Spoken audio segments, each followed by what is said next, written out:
প্রিয় দর্শক, স্বাগত জানাচ্ছি সারাদিনের সংবাদে প্রতিদিনের আয়োজন রাত 11টার শীর্ষ সংবাদে। সারা বিশ্বের গুরুত্বপূর্ণ সব সংবাদের শিরোনাম জেনে নিন শুরুতেই। পাকিস্তানে 800 বিলিয়ন রুপির সম্ভাবনা বিশাল স্বর্ণখনির সন্ধান। এস আলম পরিবারের 80টি ব্যাংক হিসাব ফ্রিজ, সম্পদ জব্দের আদেশ।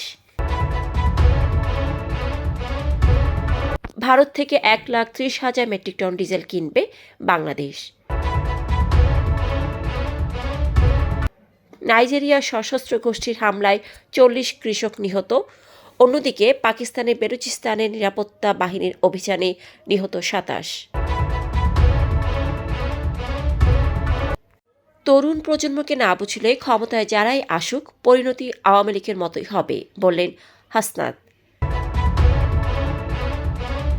প্রধান উপদেষ্টার ঘোষিত সময় অনুযায়ী নির্বাচনের প্রস্তুতি চলছে, নির্বাচন কমিশন সচিব। ট্রাম্পের দায়িত্ব নেয়ার দিন ঘনিয়ে আসায় বাড়ছে ডলারের দাম।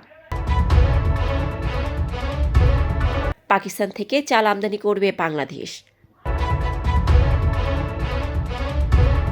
ঢাকা মেডিকেল কলেজ থেকে ভুয়া চিকিৎসক আটক। ইংলিশ প্রিমিয়ার লিগ ছাড়ছেন হামজা চৌধুরী। প্রিয় দর্শক, এবারে জেনে নিন বিস্তারিত। ফ্যাশন ব্র্যান্ড মানে আর্ট। পাকিস্তানের পাঞ্জাব প্রদেশের অ্যাটক এলাকায় 28 লাখ তোলা স্বর্ণের খনির সন্ধান পাওয়া গেছে, যার বাজার মূল্য প্রায় 800 বিলিয়ন রুপি। সাবেক খনিজ মন্ত্রী ইব্রাহিম হাসান মুরাদ এ খবর নিশ্চিত করে বলেন, ভূতাত্ত্বিক জরিপ বিভাগ 127টি নমুনা পরীক্ষা করে এটি নিশ্চিত করেছে। 32 কিলোমিটার বিস্তৃত এই খনি পাকিস্তানের খনিজ সম্পদের সম্ভাবনা নতুন করে উন্মোচন করবে এবং ভবিষ্যৎ প্রজন্মের জন্য অর্থনৈতিক সুযোগ সৃষ্টি করবে। এস আলম গ্রুপের চেয়ারম্যান মোহাম্মদ সাইফুল আলম সহ তার পরিবারের 68টি ব্যাংক হিসেব অবরুদ্ধ এবং 16টি স্থাবর সম্পত্তি জব্দের আদেশ দিয়েছেন আদালত। মঙ্গলবার দুদকের আবেদনে ঢাকার মেট্রোপলিটন সিনিয়র স্পেশাল জজ মোহাম্মদ জাকির হোসেন গালিব এই আদেশ দেন। জব্দকৃত সম্পত্তিগুলোর মধ্যে গুলশানে 10তলা ভবন, ধানমন্ডিতে 6তলা ভবন, লেক সার্কাসে 4তলা ভবন, গুলশানে ফ্ল্যাট, উত্তরা ও বসুন্ধরা আবাসিক এলাকায় বিভিন্ন জমি ও ভবন অন্তর্ভুক্ত রয়েছে।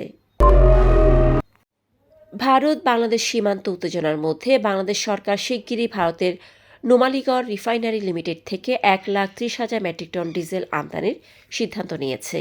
এই সিদ্ধান্ত বাংলাদেশ পেট্রোলিয়াম কর্পোরেশন পরিচালনা পর্ষদ অনুমোদন করেছে। 2023 সালের জানুয়ারি থেকে ডিসেম্বর পর্যন্ত এই ডিজেল আমদানি হবে, যার খরচ হবে 1,137 কোটি টাকা।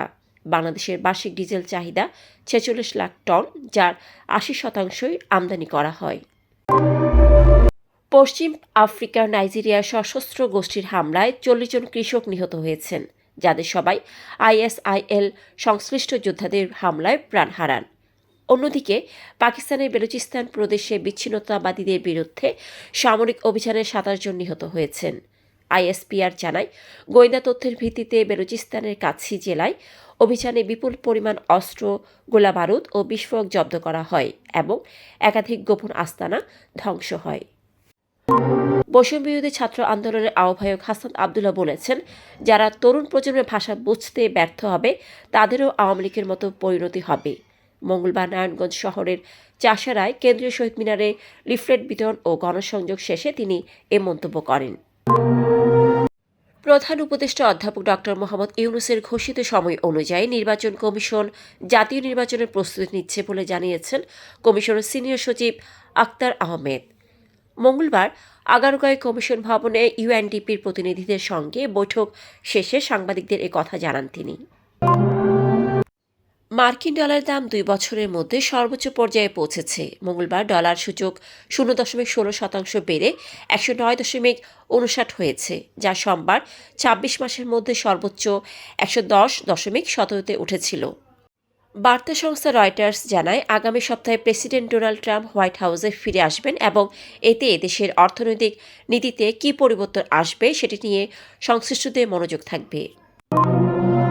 বাংলাদেশ ও পাকিস্তানের মধ্যে চাল আমদানির জন্য একটি সমঝোতা স্মারক স্বাক্ষরিত হয়েছে, যার উদ্দেশ্য দেশের চালের বাজার স্থিতিশীল করা এবং অর্থনৈতিক ও বাণিজ্যিক সম্পর্ক বৃদ্ধি করা। মঙ্গলবার খাদ্য মন্ত্রণালয়ের সম্মেলন কক্ষে খাদ্য অধিদপ্তর ও ট্রেডিং কর্পোরেশন অব পাকিস্তানের মধ্যে এই চুক্তি স্বাক্ষরিত হয়। চুক্তিতে পাকিস্তান থেকে G2G ভিত্তিতে আতপ চাল আমদানি হবে, যা ব্যবসা বাণিজ্যের নতুন দিগন্ত উন্মোচন করবে। ঢাকা মেডিকেল কলেজ হাসপাতাল নামের চিকিৎসক পরিচয় দেওয়া এক নারীকে আটক করা হয়েছে। মঙ্গলবার বেলা 11টার দিকে কর্তব্যরত চিকিৎসকরা তাকে হাতে নাতে ধরে আনসার সদস্যদের কাছে সোপর্দ করেন। চিকিৎসা নিতে আসা যুবক আরমান জানান, ডালিয়া নিজেকে ডাক্তার বলে দাবি করতেন এবং তাদের দুঃসম্পর্কের আত্মীয় হিসেবে পরিচয় দিতেন। তবে ডক্টর সালমা আমান ইংরেজিতে চিকিৎসা বিষয়ে কথা বললে ডালিয়া ভুল উত্তর দেন, যার পর সন্দেহ করে পুলিশকে খবর দেওয়া হয়। বাংলাদেশের ডিফেন্সিভ মিডফিল্ডার হামজা চৌধুরী শীতকালীন দলবদলে লেস্টার সিটি ছাড়ছেন এবং লোন ডিলে নতুন ক্লাব খুঁজছেন। ব্রিটিশ গণমাধ্যম অনুযায়ী শেফিল্ড ইউনাইটেড চুক্তি করার সম্ভাবনা রয়েছে। হামজা চৌধুরীকে ইংলিশ ফুটবলের দ্বিতীয় বিভাগের লিগ চ্যাম্পিয়নশিপে দেখার গুঞ্জন ছিল। গত সপ্তাহের FA কাপ ম্যাচে কুইন্স পার্ক রেজান্সের বিপক্ষে 1 মিনিটও খেলেননি, যা দলবদলের ইঙ্গিত দেয়। দর্শক, এতক্ষণ আমাদের সাথে থাকার জন্য ধন্যবাদ। প্রতি মুহূর্তে দেশ বিদেশের গুরুত্বপূর্ণ সব সংবাদ জানতে ভিজিট করুন www.সারাদিনেরসংবাদ.com ও চোখ রাখুন সারাদিনের সংবাদের অফিসিয়াল ফেসবুক পেজে। Fashion brand money art. Men's, ladies, and kids wear art. Be smart.